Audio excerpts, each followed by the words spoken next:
Hello, I'm Chris Beachum, managing editor of Gold Derby, here with the cast of St. Elsewhere, celebrating their 40th anniversary here in October. And let me go through and do some introductions, and then we're going to have a good time today. I'm so excited to see everybody in alphabetical order of those that are already with us. Some others may join a little later. Bonnie Bartlett, who played Ellen Craig, Ellen Bree, who played Nurse Shirley Daniels, William Daniels, who played Dr. Mark Craig, Bruce Greenwood, who played Dr. Seth Griffin. He'll be here in just a moment. Eric Lanueville, who played Luther Hawkins and directed 20 episodes of the series. Howie Mandel, who played Dr. Wayne Fiscus. Kim Miyori, who played Dr. Wendy Armstrong. Christina Pickles, who played Nurse Helen Rosenthal. And Jennifer Savidge, who played Nurse Lucy Papandreou. I want to start with a question to Bill Daniels.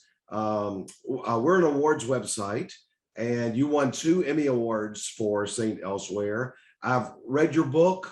I've heard you tell this on other talk shows. Tell all of us about the first time you won the Emmy Award and what happened to you that night.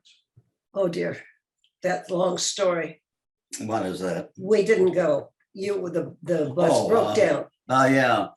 They sent a limousine for you to take you to the award show. And we got into the limousine and we got a block away from my house and it went out.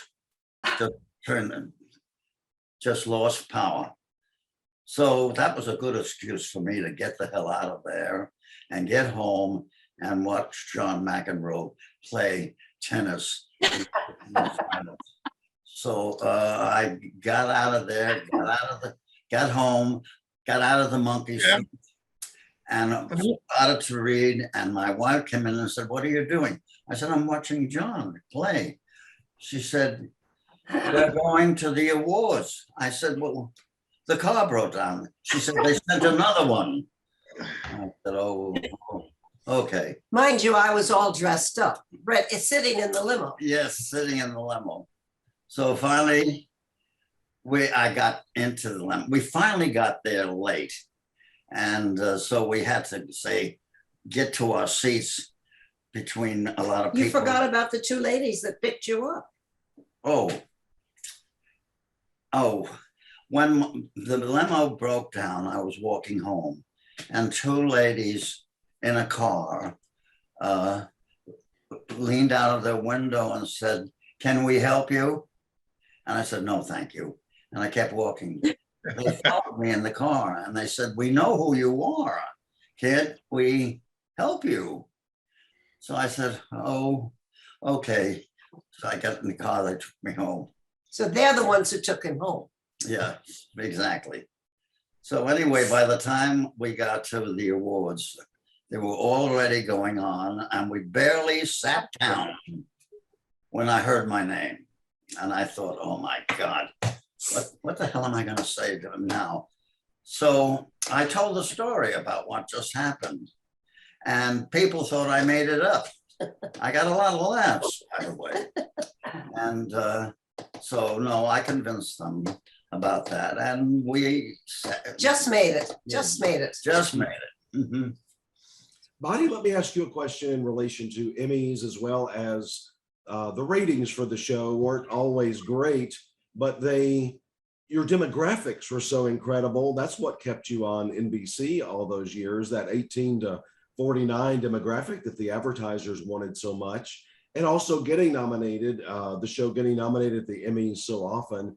Did any of the cast, did all of you talk about that, some of how all of those elements conspired to keep you on the air? No, I don't think so. I'm not aware of it at all. The terrible thing is that the show never got the Emmy. The show should have gotten an Emmy. And Bruce was very upset about that, the producer. And in the meantime, Bill and I both got 2 Emmys. And there were some Emmys for characters that came in. But, that's just the writing. If you have the writing, you'll score. But it was very sad for Bruce that he didn't get an Emmy for the show, and he deserved it. And the show deserved it because it was a whole group of people, wonderful writing, wonderful characters, everybody. Well, I agree. It should have. You were nominated all 6 years for drama series. I felt like you ran into a buzzsaw early on that they were still voting for Hill Street Blues. I always thought St. Elsewhere was better than Hill Street Blues. Well, I do too.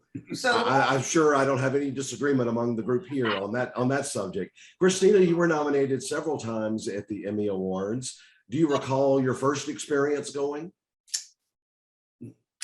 No, no, he's showing to Christina. Christina, do you recall the first time you went to recall your first time going to the Emmy Awards?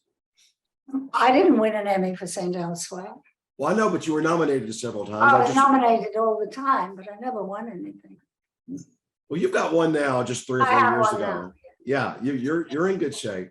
Eric, I wanted to ask you one Emmy question. You didn't win for St. Elsewhere, but a few years later, you won a directing Emmy, and I loved your speech. I went back and watched it recently, and you, in your speech for I'll Fly Away, talk about St. Elsewhere and how grateful you were to all of your cast and the creators of St. Elsewhere for giving you a chance to be a director. I didn't direct anything. No, Eric. I was talking about Eric. Oh, you're talking to Eric. Hi, Eric. No, I was not nominated for St. Elsewhere, but nominated for I'll Fly Away. And St. Elsewhere gave me a great training ground because I was with friends and people who wanted me to succeed. And so it was the ideal circumstances. I had a place where I could make mistakes without failing. And had I made those same mistakes outside of St. Elsewhere, maybe I wouldn't have been invited back, but they continued to invite me back, and I did 20 episodes. Can I say something? Sure. Eric was wonderful as an actor on St. Elsewhere. Absolutely wonderful. He really I have was. to say something too. Eric was a terrific director as well. In fact, I believe his very first directing assignment was in one of the episodes that I was featured in called Up on the Roof. And it was a challenging episode for me, and he was fabulous. And it was like working with a seasoned director, even though it was his very first gig as a director. He was great. Well, and I'm sure few people realize this, but I was a day player. Yeah, St. Elsewhere. I knew that. I was a I day didn't know player, and I did my one scene, said goodbye to everyone, or a few of you, and thought I would never see you again. Oh, And they called me back for another episode and another and another. The second season, I was a regular. Great, yeah. You know that Bill directed a show? yeah. Bill Yeah. directed a show, and he loved the directing, and he worked, I know, with Christina, and he loved working with Christina, but he didn't like the old boy group. How did you manage that, Eric? Or did they not? Are they not the same with you? That old boy group who made I'll fun of say the this. actors and made jokes about bodies and things like that. How did you like that? Have you experienced that? I wasn't a Like Bill part of did? that. You No, weren't? I was You not a were. part of that. He said, I won't do anymore. I won't do anymore because I don't like the editing. No, I was not a part of that. What happened was Bruce was directing one day, and he said, if anyone could give me some money, they can direct the rest of the day. And I reached in my pocket. He turned to me, as only Bruce could do, very intimidating, and said, you want to direct? I said, yeah. He said, well, why haven't you come to me? I said, well, I was aware that you gave Thomas Carter, who's Black, an opportunity 2 or 3 years ago. You gave Kevin Hooks an opportunity last season.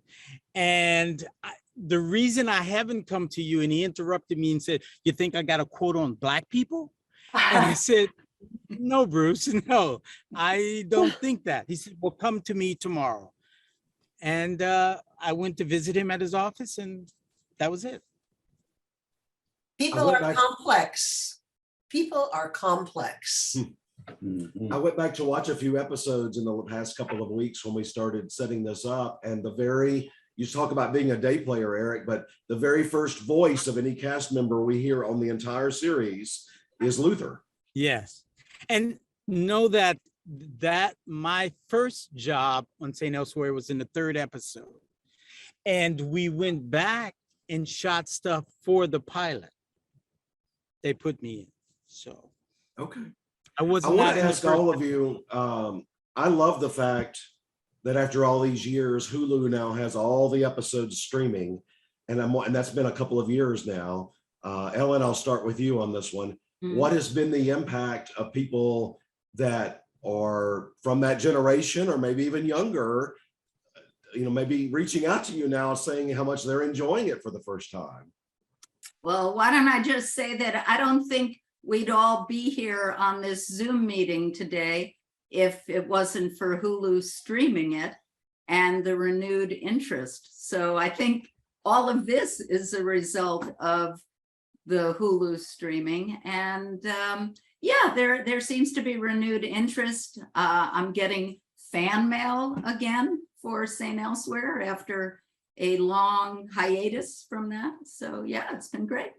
And I think COVID was very kind to us because they play a lot of stuff we've done. And so we all get more fan mail now because people are stuck in their home. Howie, what about you in terms of Hulu now streaming the show? Are people bringing the show more often to you now? I didn't, I'm just finding out it's on Hulu. Thanks for letting me know. I had no idea that this. Well, it's a good. No, yeah, people are always talking to me about St. Elsewhere, and it's fun to reminisce with strangers, isn't it? And everybody loves the show. Everybody is a whole new generation is rediscovering it, and I'm very proud to have been a small part of it, and very proud to there isn't a lot of really good scripted hours coming out now, so to look back and to hear that people are watching it or discovering it for the first time and finding through them that it just really holds up is something that makes me proud to be part of. Ultimately everything that we do in this business seems to live forever. So when something that is this good and this polished and this wonderful lives forever, it just is. I feel pretty lucky. I had no idea what it was even when I got it. As Eric said, he was in episode 3 and then they reshot the pilot. I don't know that people know this, but I wasn't in the pilot, and I wasn't in. I guess they had shot a bunch of episodes and decided they wanted to make some changes. So I was recast. There was another guy originally playing Fiscus who became well-known and successful in his own right, David Paymer. So I replaced David Paymer and got lucky and hit a gold mine. Kim, what about you in terms of the renewed interest? Pardon me? I was asking Kim, what about you in terms of renewed interest? Did an event, Ellen and Nancy and Eric was there, and Bill and Bonnie were there as well, the Hollywood show. And I had several people come up and just go on and on and on about the show. And then were able to tell me about specific episodes that I did and what I said. And I was going like, oh my goodness, it's like, you don't even realize that people are paying that close attention. But I think for me in particular, there was an Asian American gentleman that came up to me who's now an attorney for the IRS. But he used to be a student at a local college, and he invited me during the course of St. Elsewhere to be on a panel to speak about Asians in the media. And I accepted his invitation, and he was just blown away. He thought that was the cat's meow. It was like, incredible for him. And he never forgot that. And he must have talked to me for an hour about how significant it was and how significant that character was for the AAPI community. So, I mean, it's wonderful. It was a great I was very fortunate to be able to be that for a lot of people. Jennifer, I know you didn't join the regular cast. You were recurring for several seasons, but I was pleasantly reminded when I watched the pilot again. You're right there in the very first episode, and giving grief to any doctor that comes your way. Yeah, I think I wore a mask the whole time, so I could have been anybody.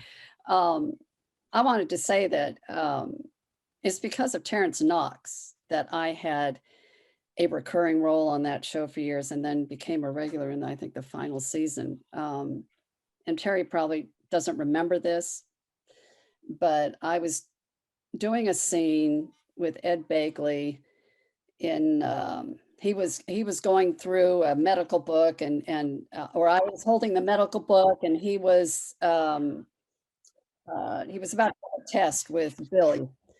And I'm yelling at somebody on the other line as I'm holding the book and talking to him. And there was this attitude.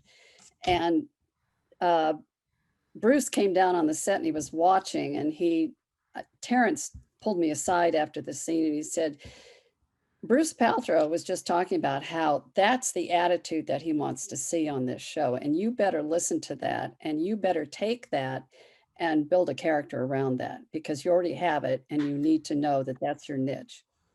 And I took his advice and I tried to, continue that through the series and it was a lot of fun. So Terry, thank you. And Terry is also one of the nicest guys in the world. He did something incredibly generous and nice for me later on. And I'm so happy to see you again, Terry. I really am. It's been a long time. Likewise. Yeah. Let me ask Terence Knox. We didn't have Terence right when we started, so let me introduce Terence Knox, who played Dr. Peter White, and Bruce Greenwood, also joining us now, played Dr. Seth Griffin for the last 2 seasons of the show. So welcome to both of you. Thank you. Terence, right from the beginning, you're causing trouble on this show, or at least Peter was, maybe not you. You were passing off patients to poor Jack Morrison right in the pilot episode. What did you feel about playing a character that was so out there? He was never could find his footing with this staff and with this hospital. Well, I loved having a job. And that's what the job was. And by God, I was enjoying it. And I was enjoying it right up until and including the time Eric Lanueville directed me in one of the rape episodes. And that was the death knell to my career. So it grates me a little bit to be sitting here today and watching prosperous Eric there reminisce about his career when really I think in a large sense, I made his career for him. And I'm not a Bruce, we were asking everybody before you joined. I know you're on location shooting, so thank you for doing this today. The effects of Hulu. Now that the show is streaming on Hulu, all 6 seasons, are you getting more people coming up or sending you messages about St. Elsewhere now, Bruce? No, not particularly, but I sort of went down the rabbit hole when I realized it was available, reaching way back there to just see how egregious that mullet really was. and it's just, I don't know, it's so much as, your body changes so much over time. And looking back, I just go, I just have no idea who that guy is. I mean, I have all these memories, but I sort of see them through the filter of the way I see myself now, and to look back and see that young guy, just like, it's a bit mystifying, really.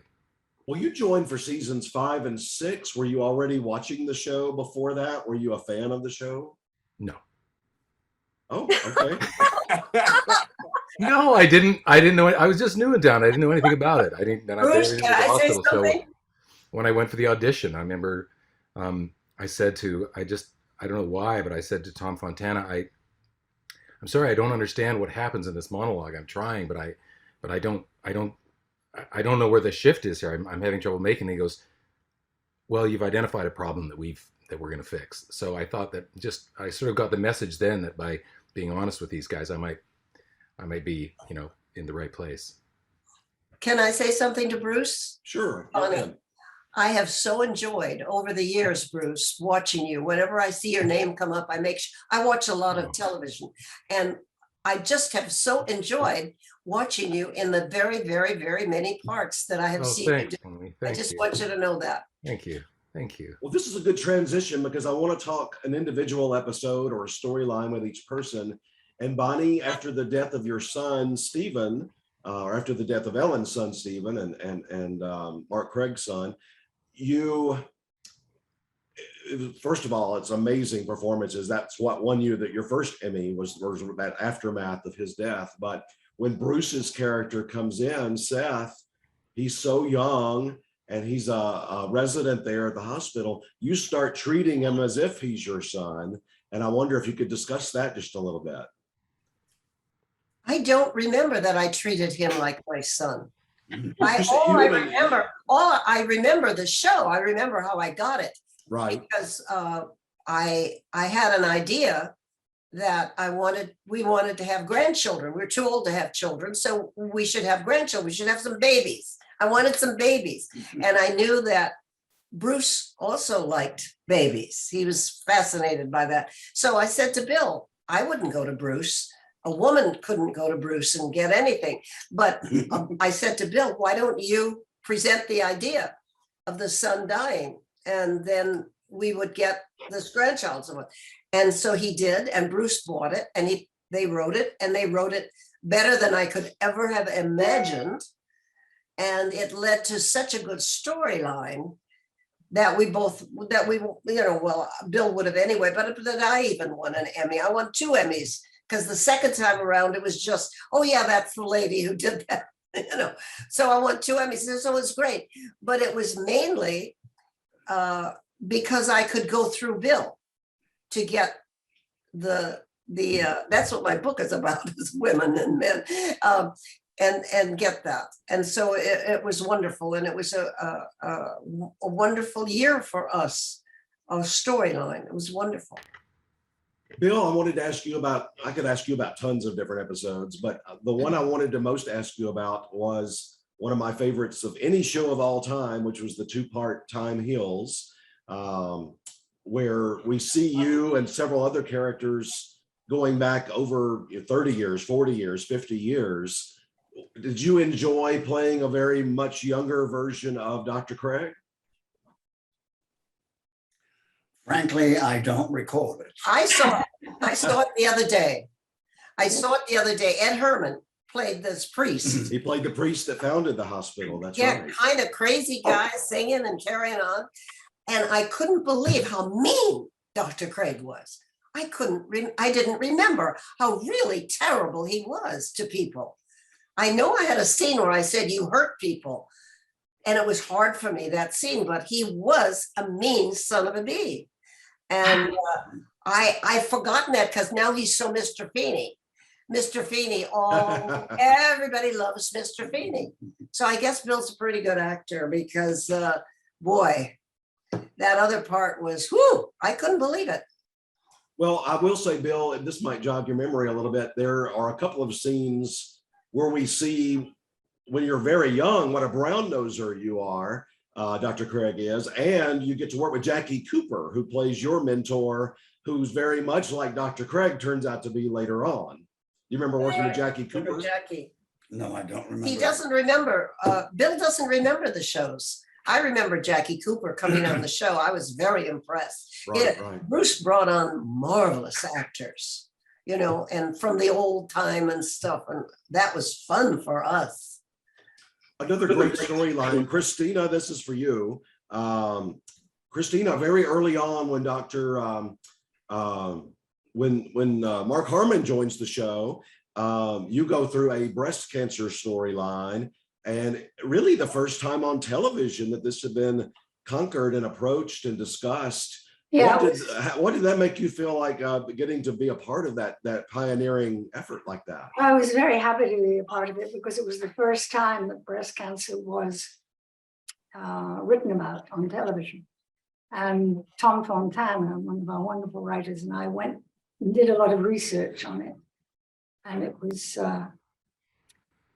very moving, and I enjoyed doing it. I just want to say something about Dr. Westfall, Norman Lloyd, who died at 106. He said something to me about St. Elsewhere, which I'd like to share. He said, the real star of this show is the hospital, the crumbling, dying, living, wonderful, trying hospital, St. Elsewhere.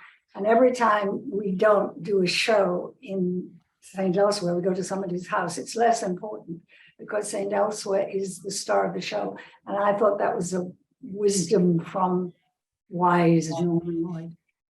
Yeah, he was great. I don't think he ever got the credit he deserved for that role on that show, especially. Howie, I want to ask you about, and we could talk about lots of different things, but Afterlife was probably your biggest episode of the entire series, where you get shot in the emergency room, and then we see you venturing off into various portions of Afterlife, and we see you with patients who've died. We see you with Peter White in the rowboat. What did you think about that when you first saw that on paper? Again, I was always fascinated. I had never, this is the first time I had ever done anything really scripted. I was in comedy shows and I'd done specials before I did St. Elsewhere. So I was just fascinated by even the subject matter, that of every episode. But this episode, Heaven, Hell, and Purgatory, I went to, which actually it turned out to be someplace at Lake Powell and Pasadena and Studio City. So to find out that Heaven, Hell, and Purgatory is Studio City and Pasadena and Lake Powell was just such an eye-opening experience. But it was amazing, it was amazing. Those episodes were directed by Mark, and I just had an amazing time doing everything that came my way, and I was thrilled to do the littlest pieces of episodes, and to be featured in an episode meant a lot to me. And I was always and I think a lot of people were pining for Bruce's acceptance. And when you ended up with a storyline for your character, you felt like, oh, they must like me. And because I didn't even understand acting, and I was thrilled to just be surrounded by the people that you see here today. And Bill Daniels, I remember walking on the set of, and not specifically that episode, but walking on the set of the pilot and seeing, my favorite movie up until that time was The Graduate, and that's the guy who said plastic. And He didn't say plastic. He didn't. No.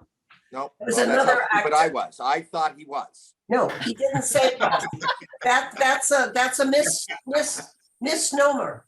Another actor, a wonderful actor, lived down the street from us, who was in the families. It was in a party, and he's the one that said plastics. Well, that's how stupid I was, and that's the beauty, to find out how stupid you were, even 40 years later.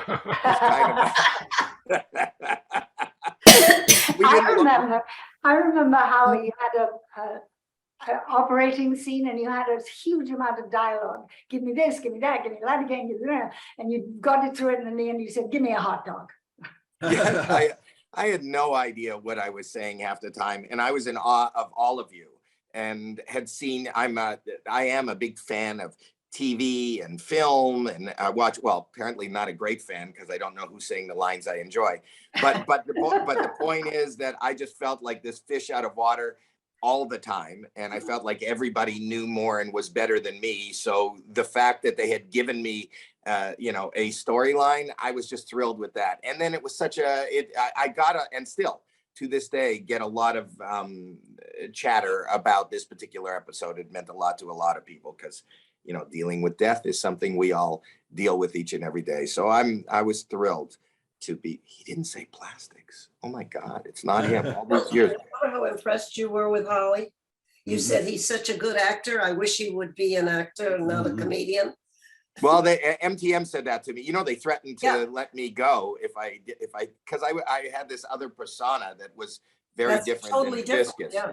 Yes, but then they ended up writing the rubber glove on my head into the part, and I felt, oh, they like me. But Eric was always there to boost my My self-confidence. Remember, Eric? Remember what you did?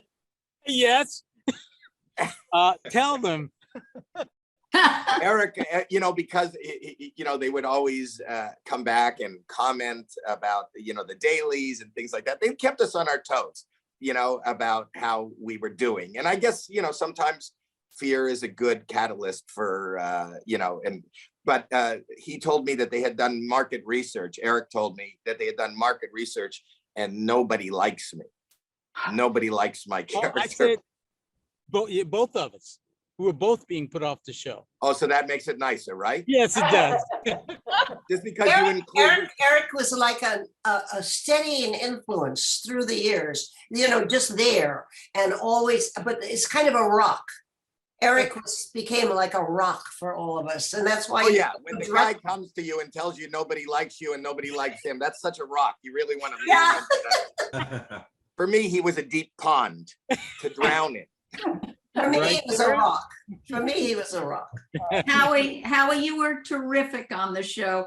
And there was a real sweetness about feeling like a fish out of water when in fact you were fully in the mix. And I have to thank you, as well as Begley, who isn't here today, for keeping all of us in complete hysterics all the time in hair and makeup. Oh my God, it was hair. It was a family and it was so much fun. I don't remember being in hair at all, but that's just because it's years since I've been in a hair.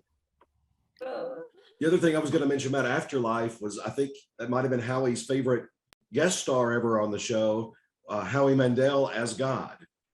Yes. Yeah. I have that picture in my office of me sitting beside me.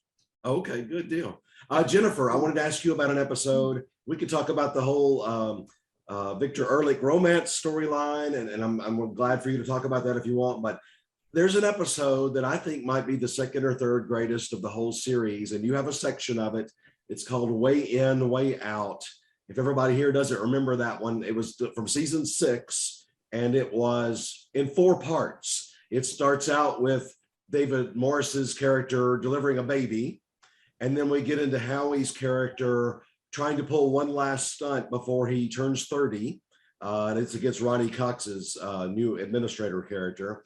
And then we get into Bill Daniels' character in the boxing ring.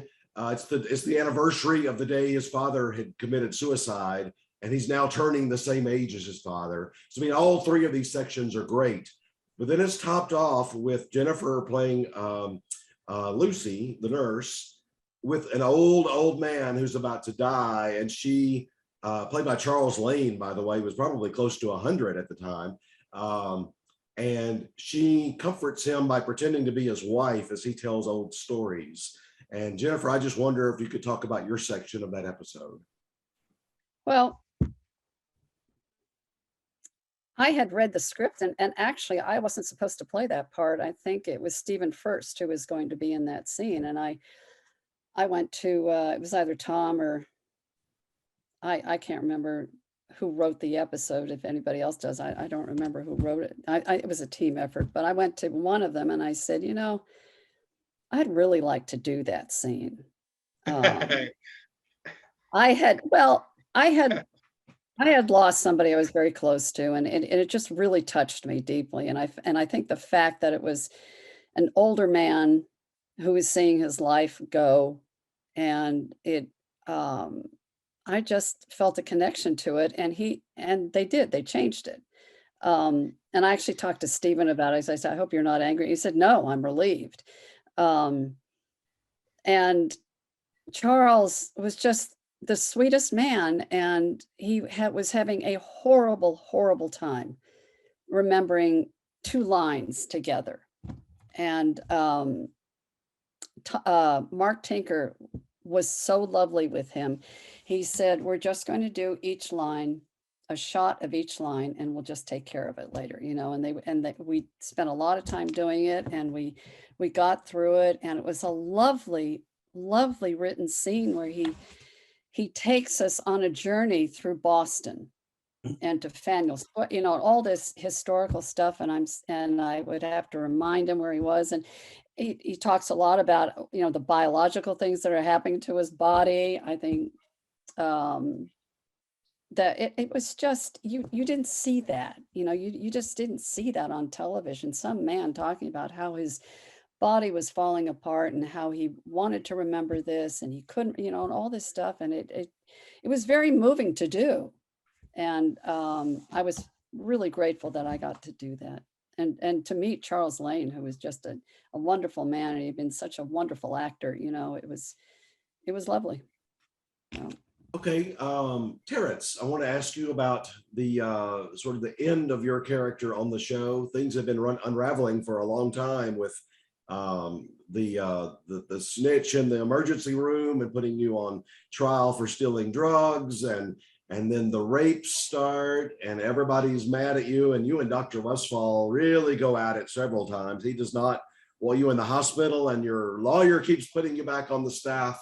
So anyway, tell me about those last few weeks and how easy or difficult that was to shoot those episodes. Well, it wasn't easy. But first of all, I want to thank Jennifer. Jennifer and I were friends on that set. We'd been friends before, and it was great to watch her develop as that character. So thank you, Jennifer, for that friendship. When those things started, when it first came out that I was the rapist, we get the white pages and it says the rapist comes into the morgue. And I was thinking, since I'd been in a lot of trouble and I was working in the morgue, I thought that I was gonna catch the rapist and finally be a hero on the show. And then we got the pink pages, and it said the rapist Peter White comes into the morgue. And I was down in Miami. It was the night before opening night of a play at the Coconut Grove. I was on top of the world, and I read that I'm the rapist on the show. And I called the set. I called John Macias, and that's who I got a hold of. And I said, I can't do it. I'm not going to do it. And of course, I was crying, and he said, well, why not? And I said, I just can't. And I hung up the phone. And I was down in a hotel room in Miami, and I just hung up on one of the producers of the show. So what happens to me now? What happens to this actor who just said no to the producers and hung up the phone on them? I mean, is there going to be something in the Hollywood Reporter like Knox says no, it's off the show or something like that? And so the next day, my tail between my legs, I called back and I got Bruce, and he was going to have none of that. He said, what's going on with you? I says, I don't know. I'm sorry. I'll do whatever you need me to do. I was just very emotional at the time. He said, well, I'm going to expect a lot of good work out of you from this. And and sure enough, when I got back to LA and went to shoot those scenes, I run into my best little friend, Eric Lanueville, who says to me, he said, you've got some really good scenes to do. Just you'll save the show. You save the show. And I go, okay, Eric, thanks. He goes, you've got really good scenes to do. So I did them. Ellen, and that turns out, whether you knew it was coming or not, it turns out to be sort of the end of your character too, at least in terms of being a regular, because you're the one that shoots Peter White. Did they give you some advance notice on that, or how did things play out for you in terms of that storyline? Thank goodness they gave both of us some advance notice, because it was quite a shift from going from, a feisty, outspoken, but, normal on the bell curve nurse and a doctor who all of a sudden is a rapist. it was quite a shift, and to be able to do that from a place of, you know, authenticity and believability. Thank goodness they gave us a while through, I don't know, 3 or 4 episodes. I can't remember exactly, maybe 5 episodes where we knew what was coming. And so we could make certain adjustments in how we were, you know, portraying the characters. I gave myself PTSD. I was trying to figure out how to justify that. So luckily they gave us advance notice. And I agree with Eric in that for me and Terry, it was a phenomenal storyline with incredible scenes, one of the showiest storylines ever. But it was very bittersweet, of course, because there's no way we were going to be on the show regularly, me or Terry, after something that dramatic and heinous. They did keep bringing my character back, thankfully, periodically, but still it was very bittersweet working on those episodes for me and Terry, knowing that this was a huge shift and we weren't going to be on the show in any regular sense after that. On the other hand, it was a fabulous dynamic storyline that I loved. I'm sure Terence loved it as well. It was very challenging as an actor, but I think we pulled it off, didn't we, Terry? I think so. I would like to say one more thing, if I'm not interrupting. My last scene on the series was actually, it was just I was a body on an operating table, and William Daniels and I think Ehrlich were working, trying to save my life.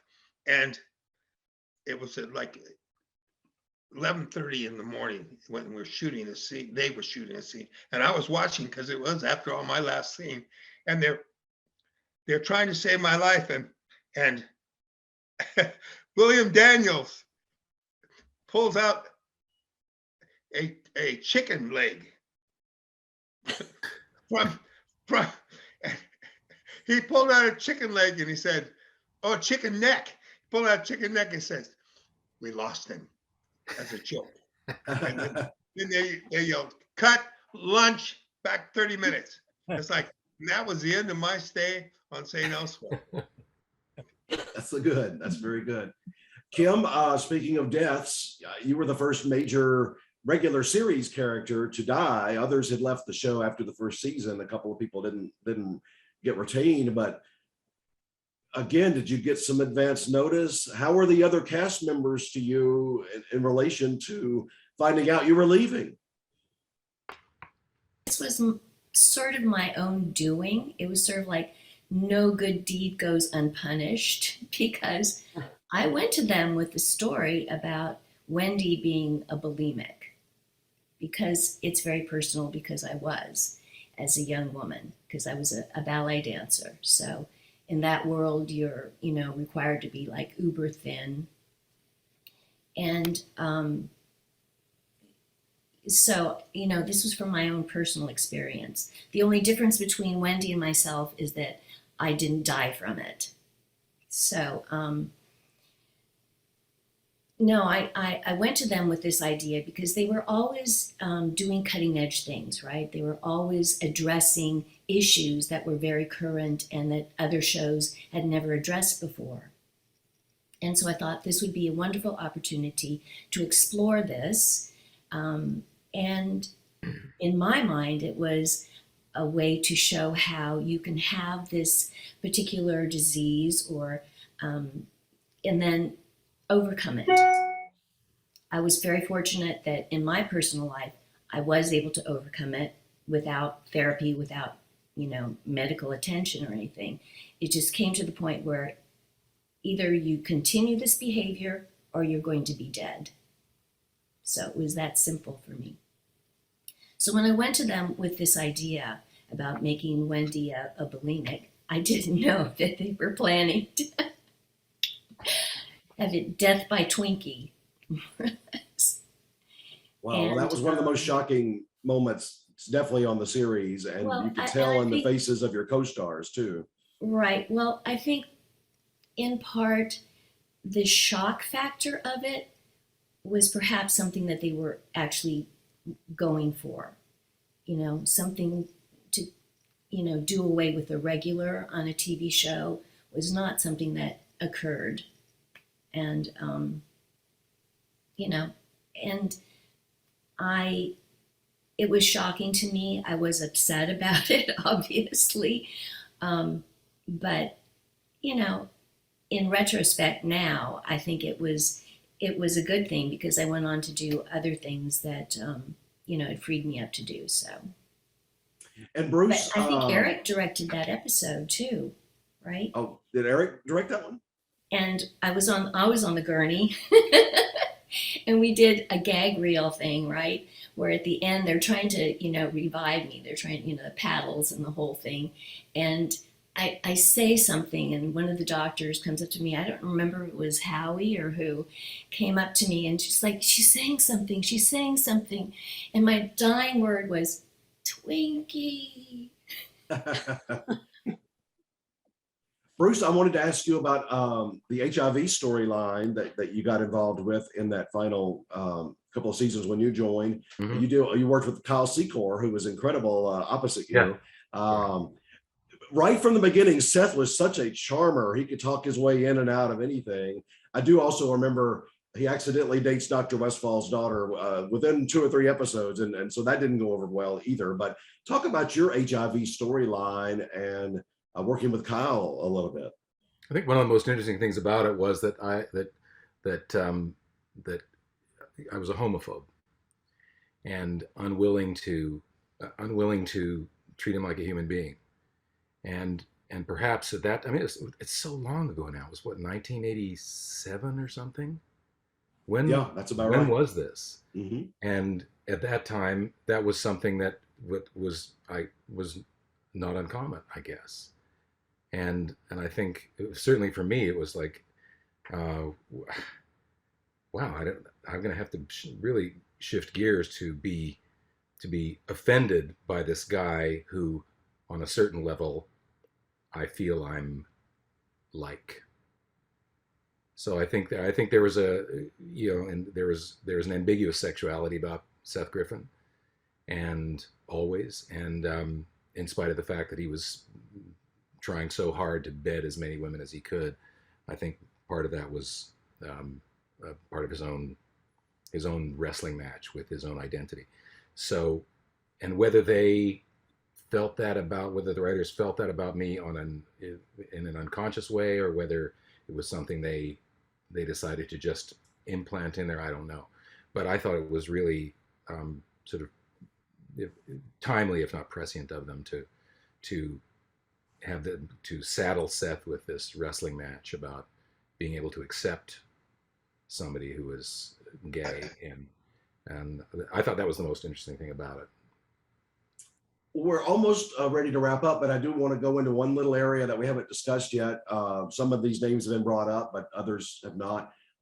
You've lost some of your cast members over the years. So who has a great, funny, or memorable story about Ed Flanders? I don't know who to go to necessarily, but Christina, okay. Ed was such an amazing actor. And one time I said to him, I'm puzzled about this scene because it doesn't seem kind of like Nurse Rosenthal. And he said to me, nah, she's a woman who pays her own rent. And I thought that was an amazing, tiny little sentence about acting. She's a woman who pays her own rent. That's cool. There's a Stephen First story that I didn't participate in, but that I witnessed, that I won't tell. But it's the Ebony and Ivory story. I don't know if anybody. I'm not going to tell that story, but if you were involved in that, you could tell that story. I was involved in that too. Listen, to preface this, I loved and still love Stephen First and miss him dearly. And he was a good friend. He was a good human being. he was a great dad and husband, and just it breaks my heart that he's not here today to talk to. But he was also the most trusting, gullible, wonderful person who I think Eric and I took advantage of that element of Steve. And if you're talking about the story that I remember, is like we could always tell him and scare the hell out of him that he offended somebody. And right, Eric, wasn't it? Who did we say he offended with the ebony and ivory? Oh, he had said something maybe to you, Eric. I said that he said something to you and you were offended because he offended something. He had said something that was anti-African American. Yeah. And he believed that he had said that. So in order to repent, he had to come to you and sing Ebony and Ivory. Is that the story? That's the story. And, like through tears. And I just remember him approaching you, and you acted, you knew that it was the joke too. And he didn't mean to offend you. And when you made him come outside, you made him come outside the stage where Eric was waiting, fuming, offended, and Eric didn't want to do it and didn't want to hold his hand. And he needed to went hold on and Eric's on and hand on. and look into his eyes and sing. Which he did. I feel guilt. Howie doesn't. Really? Well, you were part Really? of it. I do feel guilty, and especially because he's not here. But you know, the beauty of Stephen was that, besides all the talent that he had, was that when we did these horrible pranks on him, nobody had more joy in recounting the stories than he did. Yeah. You know, whether it was telling the story about me listing his house when he was out on the road and putting a sign on his driveway, or having to sing Ebony and Ivory while holding Eric's hands and looking into his eyes. I mean, he enjoyed those stories almost more than any of us did. Yeah. And that's where I take, you know, solace in, you know, I owe him a million apologies, but beyond that, he enjoyed that. He enjoyed finding, it was like every day was a surprise party for him, you know, where things went horribly wrong. And then at the end of the day, it being a prank brought him such light and joy. You don't do that to people you don't love. Right. Right. Thank you, Bruce. Thank you. One Canadian making another. He was such a good sport. I mean, he actually liked the pranks and the jokes probably better than the jokester. He was a very good sport. I have one thing to say about Ed Flanders. My best memory of Ed, I mean, he was a brilliant, gifted actor. He's the kind of actor we all used to say he could read the phone book and it would be mesmerizing. And it was the episode Up on the Roof that Eric was directing. I was doing a dramatic scene with David Morris. He was watching the scene, which made me a nervous wreck. I mean, Ed Flanders. And after we finished, he came up to me and he said, "Good job, kid," which meant the world to me to get a compliment from an actor of that caliber. He was just one of those gifted great actors. guy. Also, not to forget, Norman Lloyd is just, he was a national treasure. And even in those days, he could regale you. Not only was he a great actor and a great addition and focal point to this series, but he could sit down and recount stories about Buster Keaton and Alfred Hitchcock. And I just felt like, you know, I was lucky to be in his presence. And I was lucky enough to, you know, I presented him with an award not too long ago, an Icon Award, a Hollywood Icon Award. And Judd Apatow would take him out to lunch and call me and Ed Begley. And I got to see him and talk to him during COVID. I would think if COVID didn't exist, he would have been here today. I think that isolation was the end of him, because he really enjoyed people and talking and just being here. And I know he would love to be here today and regale us with stories.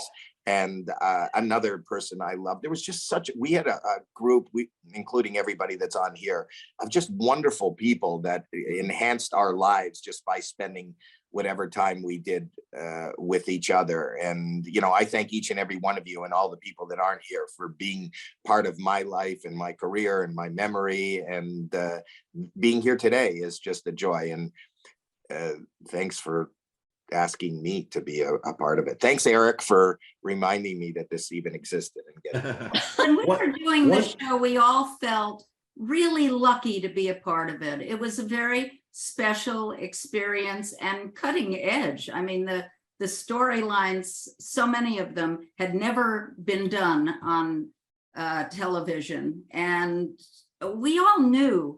What was nice about it was sometimes you do a show and after the fact you think, oh, that was really wonderful. We all knew as we were doing the show how special it was and how unique.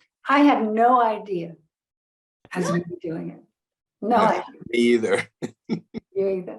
I I'm thought so happy to see all of you guys. They're knocking on my door. So Well, thank you, Bruce. Bye. so- Yeah, So I'm happy to busy see too. you. Yeah, I got Bruce. somebody asking me to do something too. Yeah. okay. I just Hi, Mr. wanted one President. final question for Bill Daniels. Since we were talking about Norman Lloyd and Ed Flanders, the three of you being the old guard of the hospital had so many scenes together.